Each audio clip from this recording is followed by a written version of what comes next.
Hello students, in today's lecture we are going to start with chapter 12 of science, that is friction. तो friction समझने के लिए हम एक दो यहाँ पे एग्जाम्पल लेते हैं। सबसे पहले सपोज हम आपके साइकिल का एग्जाम्पल लें। आप जब साइकिलिंग करते हो तो साइकिल आगे बढ़ाने के लिए आपको क्या करना पड़ता है, पैडलिंग करना पड़ता है। सपोज आपने साइकिल को मोशन में ला दिया, अब आप क्या करोगे कि पैडलिंग अगर आप स्टॉप कर दोगे, ठीक है, और साइकिल में आप पैडल्स लगाना बंद कर दोगे तो क्या होगा कि ग्रेजुअली साइकिल का स्पीड जो है वो कम होता जाएगा।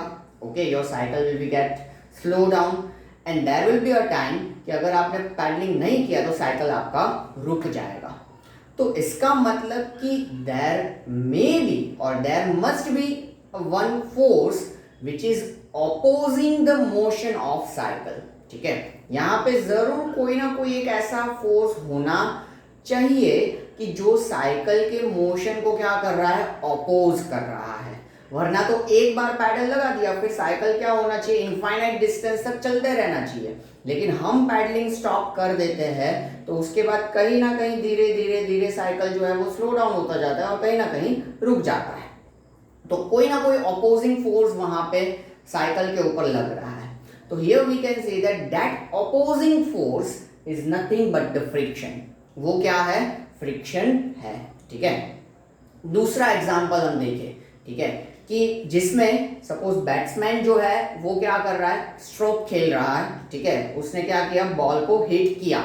ठीक है, अब ball is dragging on the ground. ठीक है, वो रेंगता हुआ ग्राउंड के ऊपर जा रहा है बाउंड्री की तरफ। ठीक है, और फॉर एग्जाम्पल ऐसा चांस है कि वहां पे कोई फील्डर है नहीं, बाउंड्री में जाने के चांसेस है, ठीक है, चौका लगने का। लेकिन होता यह है कि धीरे धीरे धीरे धीरे धीरे बॉल जो है वो स्लो डाउन होता जाएगा और वो बाउंड्री तक पहुंचेगा ही नहीं। तो यहाँ पर भी सेम चीज हो रही है कि बॉल जो है वो मोशन में था, जा रहा था, लेकिन धीरे धीरे धीरे बॉल स्लो होता गया। ठीक है, और वो कहीं ना कहीं रुक गया। मतलब यहाँ पर भी हम कह सकते हैं कि कोई ना कोई एक ऐसा फोर्स होना चाहिए जो कि बॉल के मोशन को क्या कर रहा है, ऑपोज कर रहा है। तो that force is nothing but the friction, जिसके बारे में हम इस चैप्टर के अंदर पढ़ने वाले हैं कि जिसमें हम फ्रिक्शन कैसे क्रिएट होता है, कॉज ऑफ फ्रिक्शन हम देखेंगे, किस किस के ऊपर फ्रिक्शन जो है वो डिपेंडेंट रहता है वो हम देखेंगे, क्या क्या फैक्टर्स उसको अफेक्ट करते हैं, मतलब कि फिर हम देखेंगे types of friction, that are static friction, sliding friction and rolling friction. Then after we will see advantages of friction and disadvantages of friction. कई सारे फ्रिक्शन के एडवांटेजेस भी है, हमारे लिए यूजफुल है फ्रिक्शन, और कहीं कहीं हमारे लिए वो हम कह सकते हैं कि हार्मफुल है। ठीक है, तो वो दोनों देखेंगे, एडवांटेजेस एंड डिसएडवांटेजेस। एडवांटेजेस है मतलब कहीं हमें फ्रिक्शन की जरूरत है तो उनके बाद हम देखेंगे how can we increase friction. जहां पे हमें फ्रिक्शन की जरूरत है वहां हमें बढ़ाना पड़ेगा फ्रिक्शन, तो वो कैसे कर सकते हैं, that we will see. Same way जहां पे हमें फ्रिक्शन डिसएडवांटेजेस है तो मतलब कहीं ना कहीं हमें फ्रिक्शन कम भी करना पड़ेगा, तो how can we reduce friction, वो टॉपिक हम पढ़ेंगे। और लास्टली हम एक डिफरेंट टाइप ऑफ फ्रिक्शन पढ़ेंगे, दैट इज फ्लूइड फ्रिक्शन, और फ्लूइड फ्रिक्शन के कैसे ओवरकम कर सकते हैं ये चीज हम पढ़ेंगे। तो इतने इतने टॉपिक्स और इतनी चीजें हमें इस चैप्टर के अंदर पढ़नी है। ठीक है, तो फ्रिक्शन क्या है उसका थोड़ा सा पिक्चर हमने दो एग्जांपल्स देखे, बॉल वाला और ये, तो उससे हमारा थोड़ा बहुत कंसेप्ट क्लियर हुआ होगा। तो अब देखते हैं फ्रिक्शन का definition. The force which always opposes the motion of one object over the another object in contact with it is called friction. So in short हम कह सकते हैं कि ये जो opposing force होता है उसको हम क्या कहते हैं, friction कहते हैं। ठीक है, the force which always opposes the motion, motion का वो हमेशा क्या करता है, oppose करता है, वैसे फोर्स को हम क्या कहेंगे, फ्रिक्शनल फोर्स कहेंगे। ठीक है, so motion of one object over the another object, तो हमारे एग्जांपल्स में one object in the sense हम साइकिल ले सकते हैं, ओवर द अनदर ऑब्जेक्ट तो अनदर ऑब्जेक्ट यानी कि हमारा रोड हम ले सकते हैं। तो साइकिल के टायर्स और रोड इन दोनों के बीच में फ्रिक्शनल फोर्स जनरेट होगा जो कि साइकिल के मोशन को अपोज करेगा, और इसी वजह से साइकिल का स्पीड जो है वो ग्रेजुअली क्या होता जाता है, कम होता जाता है।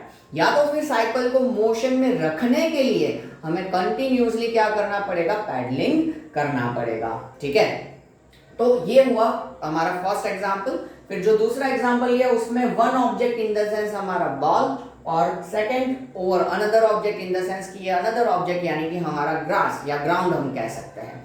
तो ऑफ कोर्स बॉल जो है, ball is rolling over the grass, we can say that, so there will be a friction between surface of ball and garden, we can say.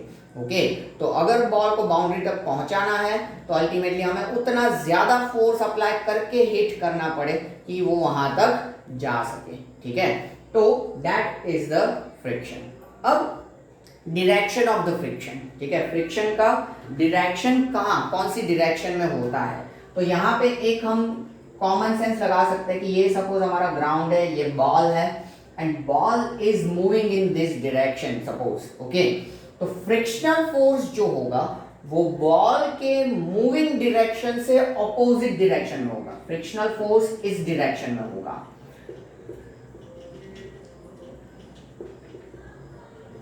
Okay, frictional force जो होगा वो इस direction में होगा, उल्टे direction में।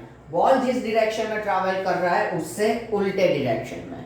Of course it is opposing force, ये motion को अपोज करता है। तो सीधी सी बात है, मोशन जिस डायरेक्शन में होगा उससे ऑपोजिट डायरेक्शन में ही ये फ्रिक्शनल फोर्स लगता होगा। ठीक है, तो हम साइकिल वाले एग्जांपल में भी यही चीज कंसीडर कर सकते हैं कि सपोज मान लो कि भाई ये साइकिल है, ठीक है, ये सपोज साइकिल है, तो साइकिल जो है वो इस डायरेक्शन में अगर जा रहा है तो ऑफ कोर्स इसके लिए फ्रिक्शनल फोर्स जो होगा वो इस डायरेक्शन में होगा, यानी कि मूविंग ऑब्जेक्ट का जो डायरेक्शन होगा, मोशन का डायरेक्शन, उससे ऑपोजिट डायरेक्शन में फ्रिक्शनल फोर्स लगेगा। ठीक है, so that is the concept of friction, we can say. Now let us understand cause of friction, ये फ्रिक्शन किस तरीके से होता है, क्यों लगता है, ये हम समझते हैं।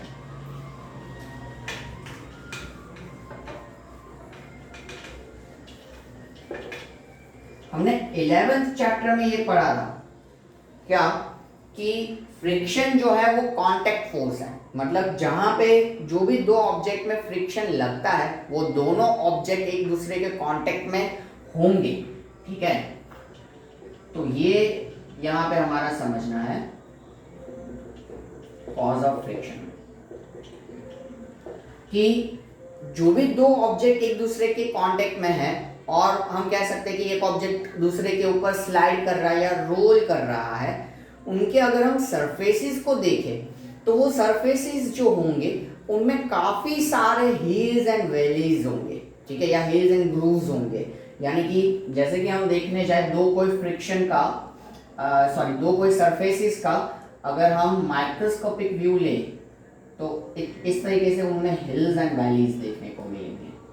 ठीक है, ये कोई एक सरफेस है और सामने यहाँ पे हम दूसरा सरफेस कि जिसके ऊपर ये जो है वो क्या कर रहा है, ऑब्जेक्ट जो है वो स्लाइड कर रहा है। ठीक है, ये ऑब्जेक्ट्स एक दूसरे के ऊपर सपोज स्लाइड कर रहे हैं। आप समझ सकते हो कि ये भाई सपोज हमारा टायर है साइकिल का, और ये जो है वो रोड है, या ये बॉल का सरफेस है और ये जो है वो गार्डन का सरफेस है।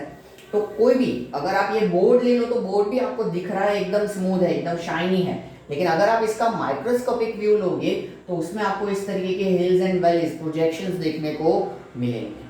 अब क्या होगा कि जब दो सरफेस इस तरीके से एक दूसरे के बीच में स्लाइड करेंगे तो ये जो इनके हिल्स एंड वैलीज है उनके बीच में इंटरलॉक हो जाए। ठीक है, और ये इंटरलॉक की वजह से ये एक दूसरे की मोशन को क्या करेंगे, अपोज करेंगे, और इस वजह से ये फ्रिक्शनल फोर्स जो है वो क्या होता है, जनरेट होता है। तो कोई भी दो सरफेस आप ले लो, ठीक है, जो भी हम यहाँ पे ऑब्जर्व करते हैं, तो उन दोनों सरफेसेस में अगर आप माइक्रोस्कोपिक व्यू लोगे तो इस तरीके के हिल्स एंड वैलीज या हिल्स एंड ग्रूव्स आपको देखने को मिलेंगे। और जब ऑब्जेक्ट एक दूसरे के ऊपर मूव करेंगे तो इन दोनों के बीच में, यानी कि दोनों सरफेसेस के बीच में ये इंटरलॉकिंग होता जाएगा, और इस इंटरलॉकिंग की वजह से फ्रिक्शनल फोर्स जनरेट होता है, मोशन जो होता है वो अपोज होता है। So this is the cause of friction, यही जो है वो क्या है, फ्रिक्शन का कॉज है। तो यहां से आप पता लगा सकते हो कि कौन कौन से फैक्टर्स फ्रिक्शन को अफेक्ट करेंगे। दो फैक्टर्स अफेक्ट कर सकते हैं। पहला वाला सरफेस, ठीक है, कि सरफेस कैसा है दोनों ऑब्जेक्ट का, स्मूथ है कि फिर रफ सरफेस है, ठीक है, इसके ऊपर एक तो फ्रिक्शन डिपेंडेंट है। और दूसरी चीज कि दोनों हमारे जो ऑब्जेक्ट है वो कितने फोर्स से एक दूसरे से के साथ प्रेस्ड है, ठीक है, ये दोनों फैक्टर्स हम समझते हैं डिटेल में। सो that is the next topic, factors affecting the friction. ये था हमारा कॉज ऑफ फ्रिक्शन, कि जो दो सरफेसेस होते हैं इनमें इरेगुलरिटीज जो होती है सरफेसेस में, इन इरेगुलरिटीज के बीच में इंटरलॉकिंग होता है, और ये इंटरलॉकिंग दोनों सरफेसेस के मोशन को क्या करता है, अपोज करता है। Okay, now let us have a factors affecting friction.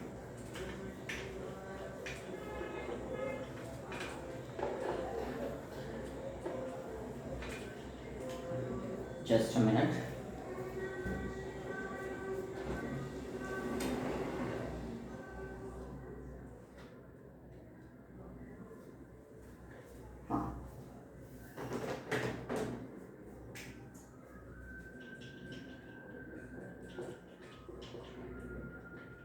Factors affecting friction,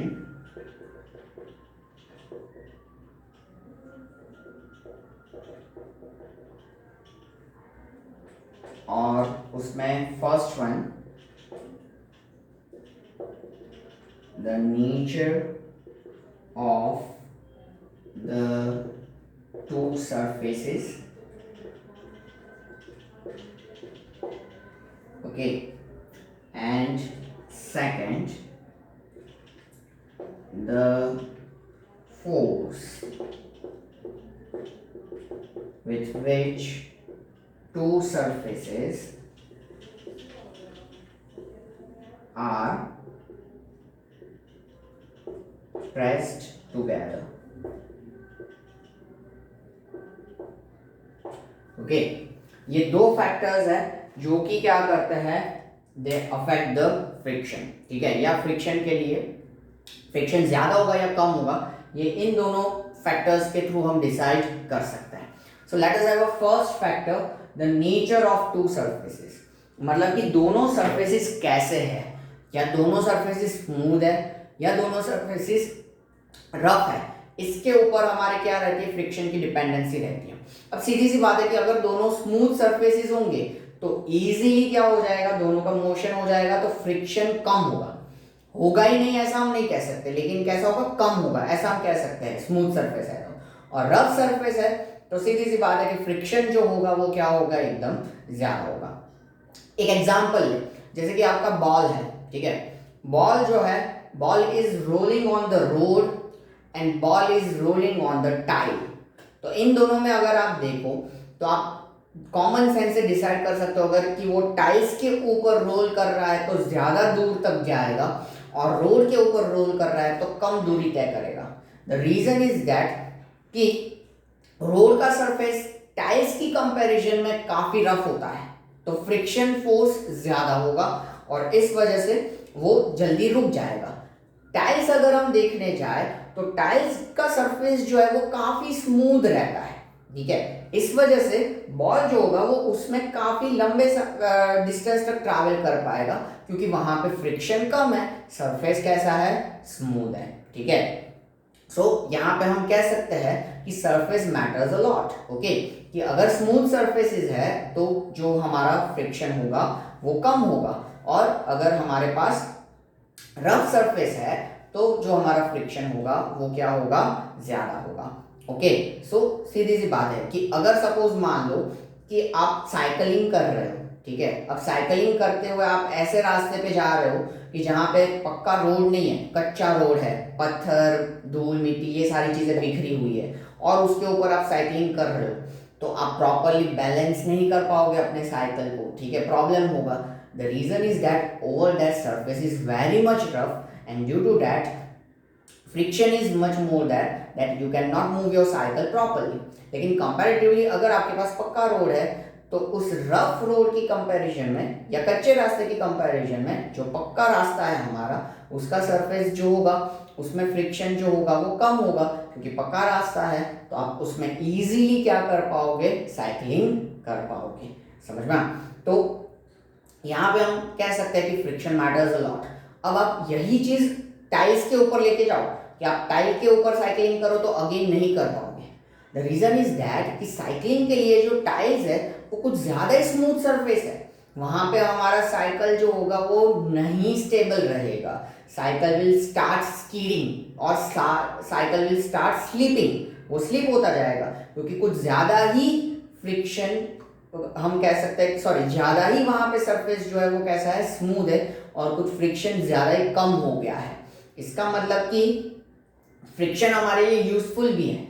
अगर there will be a zero friction तो हम साइकिल को स्टेबल ही नहीं कर पाएंगे, ठीक है, वो स्लिप ही होता जाएगा। तो थोड़ा फ्रिक्शन भी जरूरी है। इसीलिए आप देखो तो टायर में अलग अलग तरीके के ग्रूव्स होते हैं, ट्रेड्स होते हैं, ठीक है, या फिर उसमें आप देख सकते हो कि टायर के ऊपर अलग अलग पैटर्न्स बने हुए होते हैं, ठीक है, उनको ट्रेड्स कहते हैं या तो फिर ग्रूव्स कहते हैं। तो ये इसी वजह से होते हैं ताकि हम इजीली उसको क्या कर सके, रोड के ऊपर उसकी पकड़ बनी रहे और इजीली हम उसको चला सके और प्लस बैलेंस बना सके, ठीक है। तो कहीं ना कहीं फ्रिक्शन यूजफुल भी है और कहीं ना कहीं हार्मफुल भी है। So the thing is that कि friction depends on the surfaces. ज्यादा स्मूथ सरफेस होगा तो हम कह सकते हैं कि फ्रिक्शन कम, और बहुत ही रफ सरफेस होगा तो फ्रिक्शन ज्यादा। ओके, तो ये फर्स्ट पॉइंट हुआ कि नेचर ऑफ सरफेस के ऊपर कैसे फ्रिक्शन डिपेंडेंट है। दूसरा है the force with which two surfaces are pressed together. दोनों सरफेसेस कितने फोर्स से एक दूसरे के साथ कंप्रेस्ड है, ये चीज भी मैटर करती है। इसके लिए आप एग्जांपल ले लो कि आप जो आपके घर के टाइल्स वाले फ्लोर के ऊपर खड़े हो, ठीक है, सेम टाइल्स ही है हर जगह पे। अब आपके पास दो तरीके के बॉक्स है। एक बॉक्स जो है, ठीक है, वो एकदम खाली है, और दूसरा बॉक्स जो है, ठीक है, उसके अंदर पूरे के पूरे में बुक्स भरे हुए हैं, ठीक है, सभी में बुक्स है एकदम ज्यादा। अब आपको दोनों बुक्स को क्या करना है, मूव करना है। तो सीधी सी बात है, जो खाली बॉक्स होगा उसको आप इजीली मूव कर पाओगे, लेकिन जो भरा हुआ बॉक्स है पूरा बुक्स से, उसको मूव करने में आपको क्या होगा, प्रॉब्लम होगा, क्योंकि वो पूरा प्रेस्ड है फ्लोर के साथ में due to the weight of the books. Okay, and weight is a kind of force only. तो यहाँ पे बुक्स का जो वेट है वो क्या कर रहा है, बॉक्स के सरफेस को टाइल के सरफेस के साथ कुछ ज्यादा ही प्रेस कर रहा है, और इसी वजह से फ्रिक्शन ज्यादा होगा, और इसी वजह से हमें क्या करना पड़ेगा, ज्यादा फोर्स अप्लाई करना पड़ेगा, ठीक है। और जो खाली बॉक्स है वो उतना प्रेस्ड नहीं होगा कंपेयर टू दिस, और इस वजह से उसको हम इजीली क्या कर पाएंगे, मूव कर पाएंगे। तो कितना हम कह सकते हैं कि इस पर्टिकुलर दोनों सरफेसेस जो है वो एक दूसरे के साथ प्रेस्ड है, इसके ऊपर भी ये डिपेंडेंसी रहती है फ्रिक्शन की। इसी वजह से जो व्हीकल्स बनाए जाते हैं उनमें ये कोशिश की जाती है कि हो सके उतना वो लाइट वेटेड व्हीकल्स बने, क्योंकि जितना लाइट वेटेड व्हीकल्स होगा, ठीक है, उतना वो कम प्रेस होगा रोड के साथ में, और इस वजह से उतना वो जल्दी मूव करेगा, इस वजह से उसका माइलेज बढ़ेगा, फ्यूल कंजम्पशन कम होगा।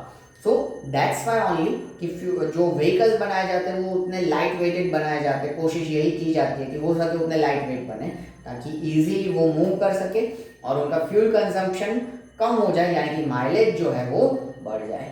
तो ये दो चीज़ों के ऊपर फ्रिक्शन जो है वो डिपेंडेंट रहता है। One is the surface and the second thing कि दोनों सरफेसेस जो है एक दूसरे के साथ कितने फोर्स से प्रेस्ड है, ठीक है।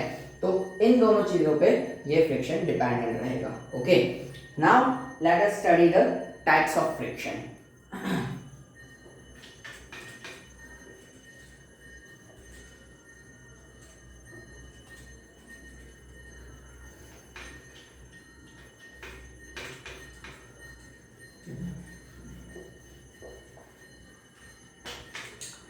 Let me see the recording.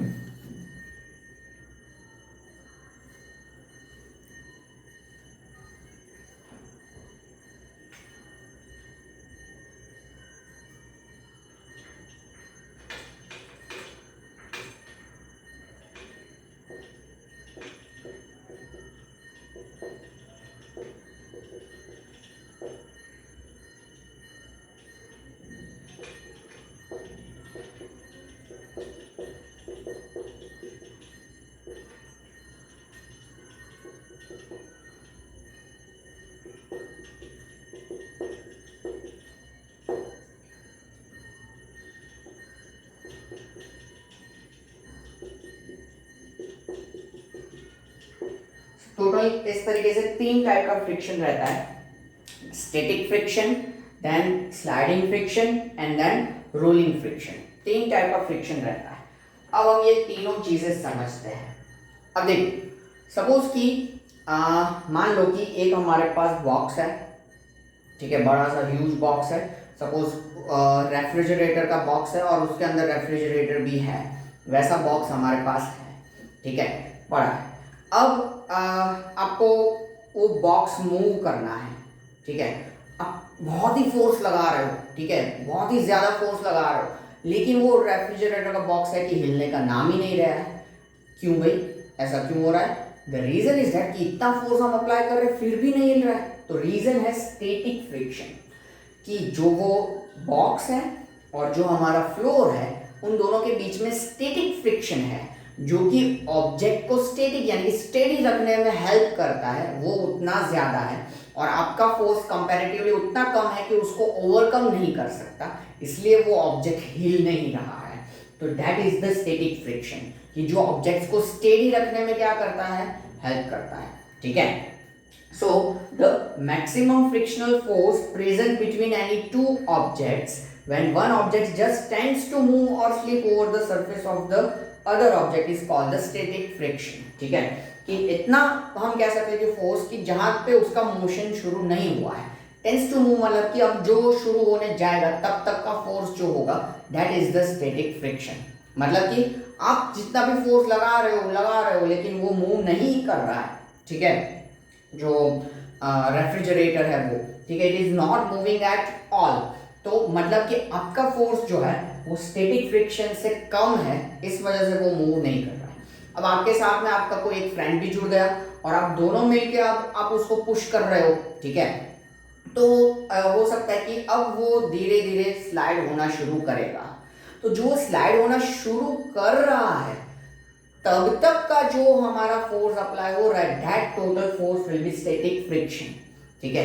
अब जैसे ही उसने स्लाइड करना शुरू कर दिया तो वो फ्रिक्शन चेंज हो जाएगा, वो हो जाएगा स्लाइडिंग फ्रिक्शन। यानी कि when two objects are sliding, okay, और when one object is sliding on the another surface और object, then here the friction generating will be considered as a sliding friction। फिर उसको हम क्या कहेंगे, स्लाइडिंग फ्रिक्शन कहेंगे। अब वो बॉक्स आप मूव कर रहे हो, बॉक्स जो है वो फ्लोर के ऊपर स्लाइड कर रहा है, तो यहाँ पे जो फ्रिक्शन जनरेट होगा वो क्या होगा, स्लाइडिंग फ्रिक्शन होगा, ठीक है।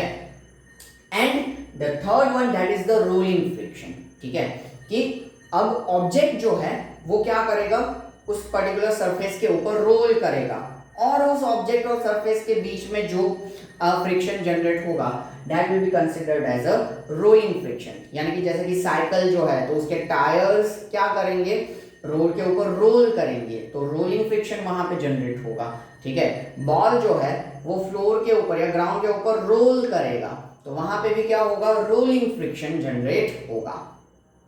Keep one thing in your mind कि rolling friction will be always less than sliding friction. Rolling friction जो होता है वो हमेशा स्लाइडिंग फ्रिक्शन से कैसा होता है, कम होता है। इस चीज को हम एक एक्टिविटी से भी समझेंगे, ठीक है। फॉर एग्जाम्पल सपोज मान लो कि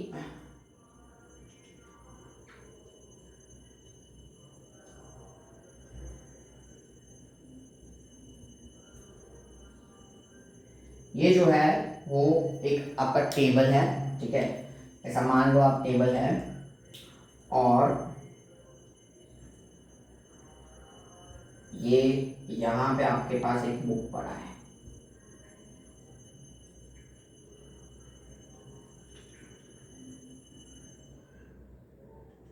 ये जो है वो बुक है, लिखना पड़ेगा मुझे तो ही पता चले कि बुक है, ठीक है। और बुक को एक हुक और थ्रेड से, और यहाँ पुली रख दिया है, आप ऐसा समझ लो, वेट के साथ बांध दिया है और यहाँ पे ग्रेजुअली क्या किया जाएगा, वेट इंक्रीज किया जाएगा, ठीक है, चीजें डाल डाल के वेट ग्रेजुअली क्या किया जाएगा, इंक्रीज किया जाएगा, ठीक है। तो अब यहाँ पे पहले थोड़ा सा वेट डाला तो बुक हिला नहीं इन द सेंस कि यहाँ पे स्टैटिक फ्रिक्शन जो है वो उस बुक के मोशन को क्या कर रहा है, अपोज कर रहा है। ठीक है, ये चीज़ हम आपके उससे भी समझ सकते हैं कि आपका बेंच जो होता है वो बेंच ऐसे स्लांटिंग होता है, अब उसके ऊपर आपने पेन लिखा तो तुरंत ही वो रोल हो जाता है। ठीक है, लेकिन अगर आपने बुक रखा तो वो रहता है, वो गिरता नहीं है। The reason is that there is a static friction between book and bench which is opposing the motion of book, and that's why book is steady on your bench. Okay, now here the same concept is that कि हम ये wait धीरे धीरे बढ़ा रहे हैं, ज़्यादा wait होगा तो वो उसको खींचना शुरू करेगा तो बुक आगे बढ़ना शुरू होना चाहिए, पर इनिशियल थोड़े वेट से बुक आगे नहीं बढ़ा। अब हमने क्या किया, थोड़ा और वेट डाला। सपोज हम यहाँ पे एग्जाम्पल लेते जाते हैं। ठीक है, कि भाई हमने पहले 5 ग्राम्स डाला तो बुक मूव नहीं किया, फिर हमने +5 ग्राम्स डाला तो भी बुक मूव नहीं किया, लेकिन फिर हमने +5 ग्राम्स डाला तो बुक का मोशन इस डायरेक्शन में चालू हो गया, डायरेक्शन में स्टार्ट हो गया। मतलब कि टोटल 15 ग्राम्स जितना वेट हमने डाला तो ये बुक का मोशन जो है वो स्टार्ट हो गया। ठीक है, इन द सेंस कि बुक का स्टैटिक फ्रिक्शन खत्म हो गया और स्लाइडिंग फ्रिक्शन स्टार्ट हो गया। ठीक है, तो ये यहाँ पे हम कह सकते हैं कि अब बुक स्लाइड कर रहा है 15 ग्राम्स के फोर्स पे, तो कितना स्लाइडिंग फ्रिक्शन वहां पे लग रहा है तो उसके हिसाब से हम जा सकते हैं। अब सपोज मान लो कि हमने अब यहाँ पे कॉन्सेप्ट चेंज कर दिया कि बुक्स जो है वो बुक्स के नीचे हमने पेंसिल्स रख दी है। ठीक है, ऐसे पेंसिल्स रख दी है और यहाँ सरफेस के ऊपर भी सारे पेंसिल्स रख दिए हमने। ठीक है, ऐसे यहाँ तक सभी पेंसिल्स ही है, पेंसिल के ऊपर बुक है। ठीक है, और अब हम क्या कर रहे हैं, वेट यहाँ पे डालना शुरू कर रहे हैं। तो 5 ग्राम्स पे सपोज स्टार्ट नहीं हुआ, लेकिन दूसरे 5 ग्राम्स पे वो स्टार्ट हो गया, 10 ग्राम्स पे, कम ही वेट पे ये स्टार्ट हो जाएगा आपका मूव करना। तो इससे क्या होगा कि क्या कह सकते हैं कि रोलिंग फ्रिक्शन जो है वो स्लाइडिंग फ्रिक्शन से कैसा होगा, कम होगा, क्योंकि पेंसिल्स जो है जैसे वेट थोड़ा सा भी बढ़ेगा तो पेंसिल्स रोल होना शुरू हो जाएंगे और बुक्स को इजीली आगे भेजते जाएंगे। समझ में आया? तो मतलब हम कह सकते हैं यहाँ पे कि ये रोलिंग फ्रिक्शन जो है वो स्लाइडिंग फ्रिक्शन से क्या होता है, कम होता है। और इसी कंसेप्ट का यूज जो है वो कई अलग अलग जगह पे किया जाता है। फॉर एग्जाम्पल, जब भी हैवी मशीन्स जो है उनको मूव करना होता है तो हैवी मशीन्स को हम इजीली मूव नहीं कर सकते हैं, तो क्या किया जाता है, वुडन लॉग्स डाले जाते हैं। ठीक है, मतलब बड़े बड़े लकड़े वो डाले जाते हैं, उसके ऊपर मशीन को रखा जाता है और फिर उसको पुश किया जाता है। तो नीचे वुडन लॉग्स जो होंगे वो क्या होते जाएंगे, रोल होते जाएंगे और फिर पीछे वाले लॉग को आगे रखा जाए और फिर पुश किया जाए। तो इससे इजीली मशीन को हम एक जगह से दूसरी जगह ले जा सकते हैं। क्यों? यहाँ पे क्या होगा, रोलिंग फ्रिक्शन होगा। अगर हम उसको धक्का लगाते जाते और वो स्लाइड करता तो काफी ज्यादा समय लग जाता। ठीक है, यहाँ पे हम कह सकते हैं कि रोलिंग फ्रिक्शन है तो वो कम होगा। फिर हम हमारा सिलेंडर, गैस सिलेंडर ले जाते हो, आपने किसी को अगर देखा हो तो उसको घसीट के नहीं लेके जाएगा, ऐसे ऐसे ऐसे ऐसे ऐसे करके रोल करके लेके जाएगा। ठीक है, क्योंकि rolling friction is less than sliding friction, इस वजह से स्लाइड करने में उसको ज्यादा फोर्स अप्लाई करना पड़ेगा, खींचना पड़ेगा, लेकिन रोलिंग करने में उसको कम फोर्स अप्लाई करना पड़ेगा, इजीली वो क्या हो जाएगा, रोल ऑन हो जाएगा। ठीक है, सो यहाँ पर भी हम क्या समझ सकते हैं कि रोलिंग फ्रिक्शन जो है वो स्लाइडिंग फ्रिक्शन की कंपैरिजन में क्या होता है, कम होता है। ठीक है, और इसी वजह से जहां जहां पे रोलिंग फ्रिक्शन एप्लीकेबल रहता है वहां पे वो यूज किया जाता है। ठीक है, बॉल बेयरिंग का कंसेप्ट है कि जिसमें दो सरफेसेस जब इस तरीके से रोल करते हैं एक दूसरे के ऊपर या स्लाइड करते हैं तो बीच में क्या किया जाता है, बॉल्स डाल दिए जाते हैं। ठीक है, और फिर क्या इस तरीके से वो स्लाइड करेंगे तो बॉल्स की वजह से वो स्लाइडिंग फ्रिक्शन जो था वो अब रोलिंग फ्रिक्शन में कन्वर्ट हो जाएगा। जैसे कि हमारा स्विंग है, झूला होता है, ठीक है, या साइकिल का टायर होता है, तो जो साइकिल का एक्सिस होता है उसके ऊपर टायर इस तरीके से घूमता रहेगा। अब इस तरीके से घूमेगा तो एक्सिस और टायर के बीच में काफी ज्यादा फ्रिक्शन रहेगा, इसलिए बीच में क्या किया जाता है, मेटल बॉल्स डाल दिए जाते हैं और फिर ये एक्सिस लगाया जाता है। अब इससे क्या होगा कि वो स्लाइडिंग फ्रिक्शन रोलिंग में कन्वर्ट हो गया, तो इजीली फ्रिक्शन रिड्यूस भी हो गया और मोशन भी हमारा चल रहा होगा। ठीक है, so the reason is that कि स्लाइडिंग फ्रिक्शन की कंपैरिजन में रोलिंग फ्रिक्शन क्या होता है, कम होता है। ये सारे इसके एग्जांपल्स थे और रीजन थे और प्लस हमारे टाइप्स ऑफ फ्रिक्शन। ठीक है, तो यहाँ पे हम ये लेक्चर एंड करते हैं टाइप्स ऑफ फ्रिक्शन पे।